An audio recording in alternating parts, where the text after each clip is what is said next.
Um, an omelette, I absolutely loved omelette. Anything to do with eggs, and that, I freaking loved them. Now I can't get away with anything. I just they taste awful and they taste dry and they clag my mouth up straight away. It doesn't matter what it is, it clags my mouth up straight away. So that's the hardship is trying to get the foods down. So a lot of other cancer thingies that don't involve the throat and what have you, they probably get away with thingy because if the taste buds aren't changing, it aren't thinking, aren't being affected, great, they're getting the foods down and that. I'm not going to rely on using this thing. You know what I mean? I'm not going to rely on this. And the flavors that I've got two different flavors, and that's it. I will fight just to survive. I won't be denied. I'm a warrior inside. I've getting a couple of different ones off the nurses, like I say yesterday when I was there, which they were fantastic with us about it. They said you've only got two flavors. I was like, well, that's all I've been given. She says you're supposed to be like going on months and months and months like this with just two flavors. She says, yeah, we'll give you a few things here what we've got and see what you can get away with. So I've just got to basically let them know and they'll get some more in for us. So that's pretty nice of them because I didn't realize a chemo unit would do that. Um, and like I said, at the end of the week, which turned out to be pretty good. This is now Saturday. I was actually half expecting a bad day again today, but so far it's been not too bad. I'm actually okay. Yes, I am on my own, but my wife's literally just nipped up to the local shops just to get a bit of shopping, obviously, because that has to be done regardless. It's one of those things that has to be done, and I feel okay, so I'm not bothered. I don't give a crap this week. Um, Hopefully, I'll feel the same again tomorrow. If I feel pretty good tomorrow, that's going to be an added bonus to us. Um, but each day, I take each day individually, guys. That's the way it's got to be for me. I take each day individually. I don't try and get ahead of the game. I I feel like yeah, that's the way I have to do it. My nurse has said that I haven't wrapped my head around the thing. Inch right. I haven't wrapped my head around the fact that I've got cancer.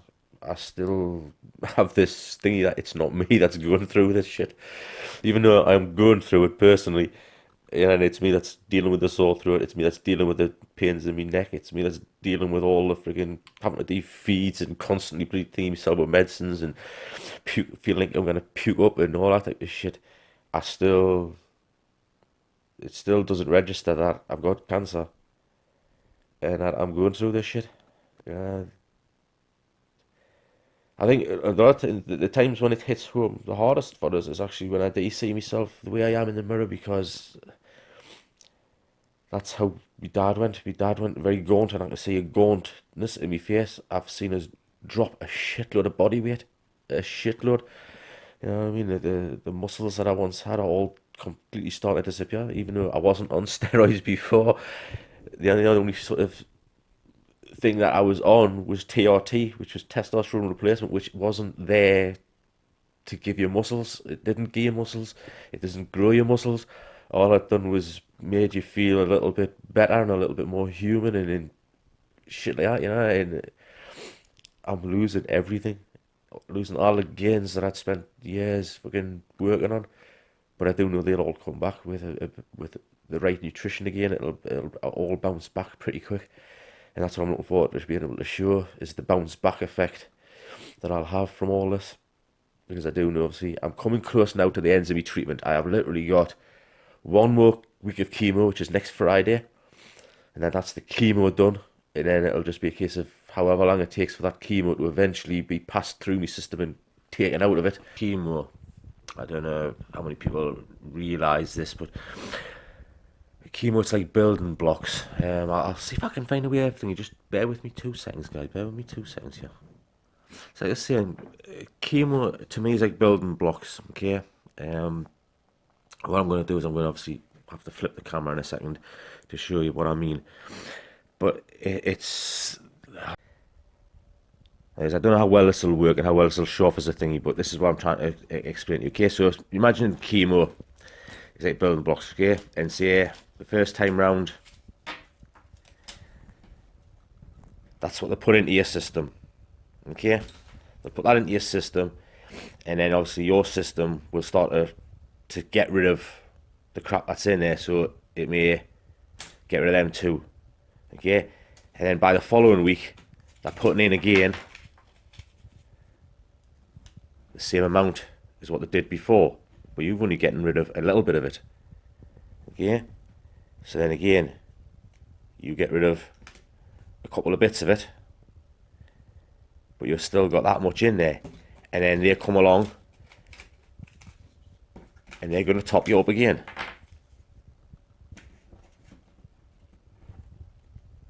So you now got this much in you, and then your body is going to fight it off and get rid of this much.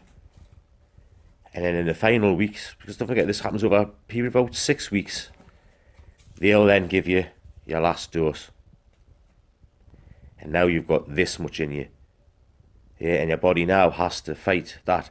So then, if you've only been getting rid of a couple of layers each time, you're only going to get rid of a couple of layers each time over the coming weeks. So even though this is my last chemo session as such, it's not the last thing, you know.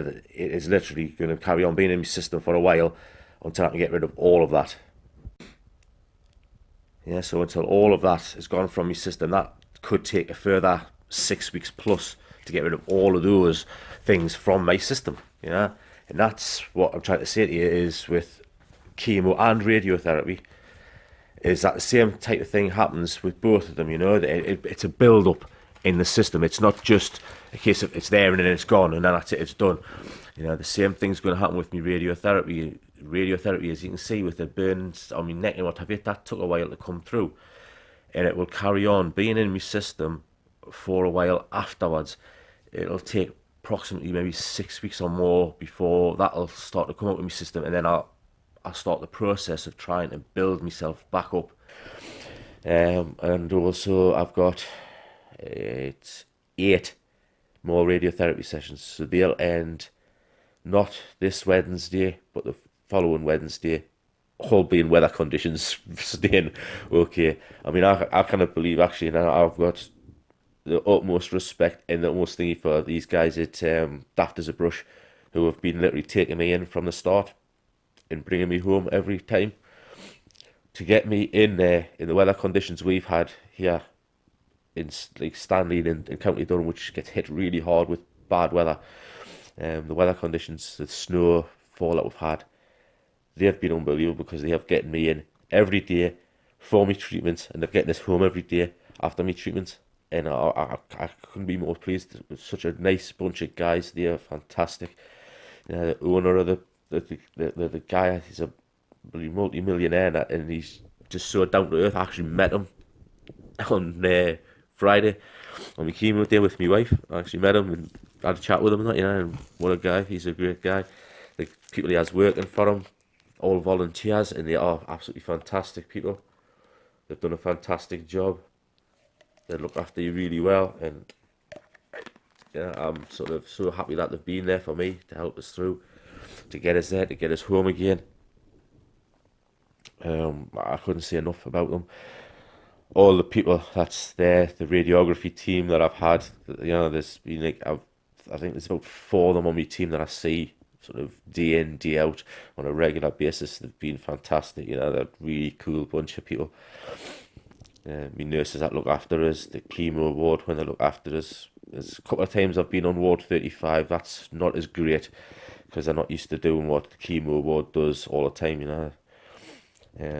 When I've got to go on ward 35, they seem to find it difficult to hit me veins, which when I saw that to the chemo unit, they were like, "You're kidding? The veins you've got, and they have difficulty hitting them." She says, the only thing we've got is obviously the move a little bit, the bounce around a little bit. She says, but that's really it. She says, and obviously, like I say, I think the last Friday, not Friday gone, not Friday I've just happened, but then Friday before, it took them 4 times on ward 35 to get into the vein to be able to start me treatment off. That was 2 different guys, 2 different attempts. I felt like a fucking pincushion by the end of it. Yeah, and they were like literally sort of wiggling the needle around, trying to get it into the bloody vein while I had it in my friggin' hand, you know. And I was like, you know, this isn't very nice, guys, but, you know, it's got to be done. And that was a bit of a hardship for us going through that. Especially when you get into the chemo ward, and it's like literally every time, first time they've done it, bam, it's in, done and I'm ready to go. You know what I mean? It's like chalk and cheese. It really is. It's like chalk and cheese. So if you want it, yeah, hopefully you'll get onto the chemo unit. If you've ever have to do out like that and get chemo, you get onto the chemo unit. The chemo unit will sort you out because they are fantastic at it. Um, and I wouldn't fault any of the guys so far. You know, you hear a few people moaning, growing about different things, but I would never fault any of them for anything because they've always been absolutely fantastic with me. Yeah, and you've got to be patient. You know, if you're there early, you just got to sit and wait. If they're running behind, you just got to sit and wait and just buy your time. You know, you're gonna get seen and you're gonna get sorted, and with a bit of luck, it's gonna kick the cancer's ass, and you're gonna be fucking fine. A lot of people will be afterwards, after maybe a few months or so, or maybe a couple of years of being kept up on top of, they'll be cancer free, and that's it. They're done. They're done and dusted. Mine, I'm afraid, it's going to be one of those ones that I'm never probably ever going to be classed as fully. Even if this was to kill the cancer totally, right? This is what the thing is for me: is that even if this was to kill the cancer totally, I will be on an ongoing patient for the rest of my life because of where it is that I've had to be hit. You know, because of the thingies where it's the radiotherapies had to hit the frontal lobes of my brain. It could have had a major effect on them. That's going to have to be kept on an eye on for the rest of my life. The fact that I could potentially go blind at any point or get cataracts at an earlier point in life, again, it's something I'm going to have to be kept an eye on all the time. My throat is going to have to be kept an eye on for quite a while to come because of the radiotherapy that's been in there. Through me thinking, my teeth and everything, they're all going to have to be kept an eye on for ongoing periods of time. I'm not going to be a quick fix solution with me, like there is with a lot of other the cancers that's out there. You know, once you've been thingied, a few years down the line, you might be able to say, that's it, you're cancer free, you're done and dusted. I won't be. I'll still have them ongoing effects that I have to be watched out for, have to be looked out for, and have to be treated if they start to appear. So, that's some of the differences that they have in these different types of cancers and the way they're treated. Yeah, I mean, I'm going to tell you the truth, guys. I'm because, excuse me, my jeez. There's no point in being thinking and beating around the bush and that. Okay, is that I have been having the odd negative thoughts coming in, and when they are coming in, when I capture them early enough, I stop them straight away because I don't want me unconscious mind connecting with those and giving us those because your unconscious mind doesn't understand negativity, it doesn't understand positivity, it just understands what's there in front of it. Yeah, that's why so many people get colds and flus and shit out when there's other people got them because they'll go, oh, fucking great, I'm gonna get your cold now. Your unconscious mind doesn't understand that you're being thingy about it. You know, you're not wanting it.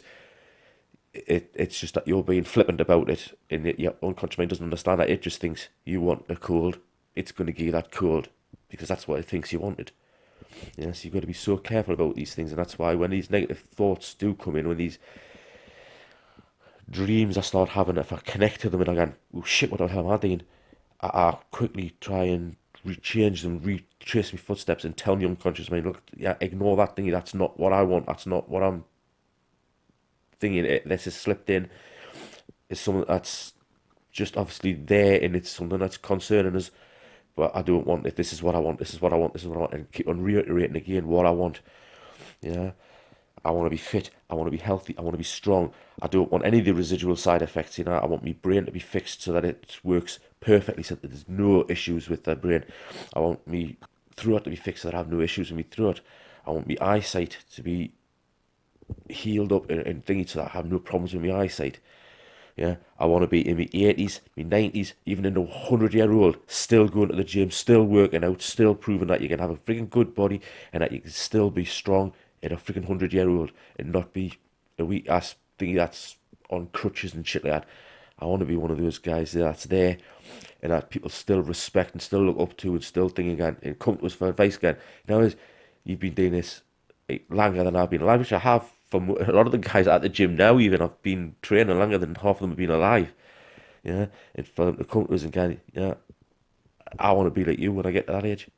Yeah, I want to be like you. You're still in fucking fantastic shape. You still look unbelievable for your age. It's just, I think, that's what I strive for. and that's what I want. Yeah, but there is, guys, there is negative thoughts creep in. It and I try my hardest not to allow it to, but it happens. Yeah, it happens. It's gonna happen to the best of it. I don't want them, but they're all gonna happen, and I've got to live with that. Yeah. Um, another thing that I've had a few issues with, obviously, is anyone that knows me at all. I mean, my wife would be able to tell you if she was here. In the 20 odd years we have been together, she has saw me cry once. Literally once. I've cried, and that was it. I can't do it. And I've felt tearful quite a few times recently. I don't know what it's to do with. I can even feel it actually coming on a little bit now, to be perfectly honest with you. It's weird. But I can't cry. I can't do it. There's something in us that stereotypically just won't release it, won't release the floodgates. I don't know whether it's because I'm too afraid that if I do open the floodgates, they'll not close and I'll just keep on crying. Or whether it's the, fucking manly side of things, a man doesn't cry type shit. I honestly don't know, guys. I don't know what it is, but it's just, it doesn't come for me, I might have a tear or two roll down my cheeks now and again. But sort of a full on, out and out cry to release emotions. I mean, my nurse asked us about it as well. This is nothing Rachel asked us about. That's another reason why she says it's like you've got this weird thingy about you, but it's what's working for you, and we can deal with the emotional side of things later on. It's like just your emotions haven't caught up with where you're at in this situation. Because as she says, have you not had any tears? Have you not had any things about it? I went, well, no, I don't. I stay strong. I had to be strong when my dad went through it to get my mum and my sister through it. And I almost feel like I'm having to be strong for myself in order to get them through it again, because it's like they're going through the same shit again.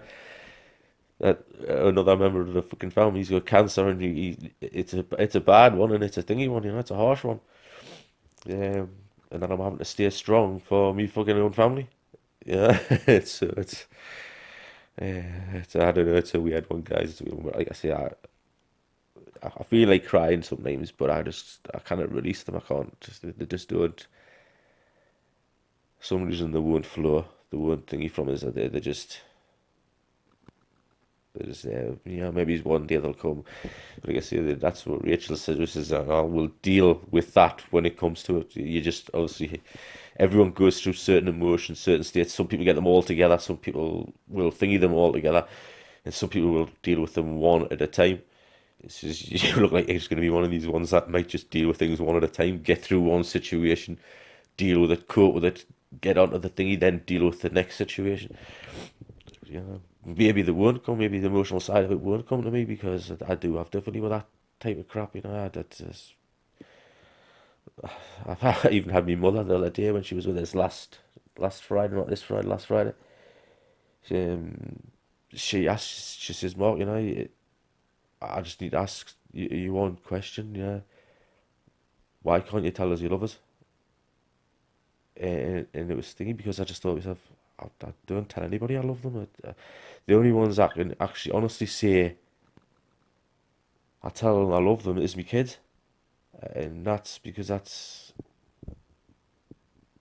it's a different sort of love to anything that I've ever experienced. I do experience a feeling with when it comes to my kids, whereas everything else I don't feel that much. I don't think. I don't. I love my wife, but I don't feel like I'm in love with her. But I do love her.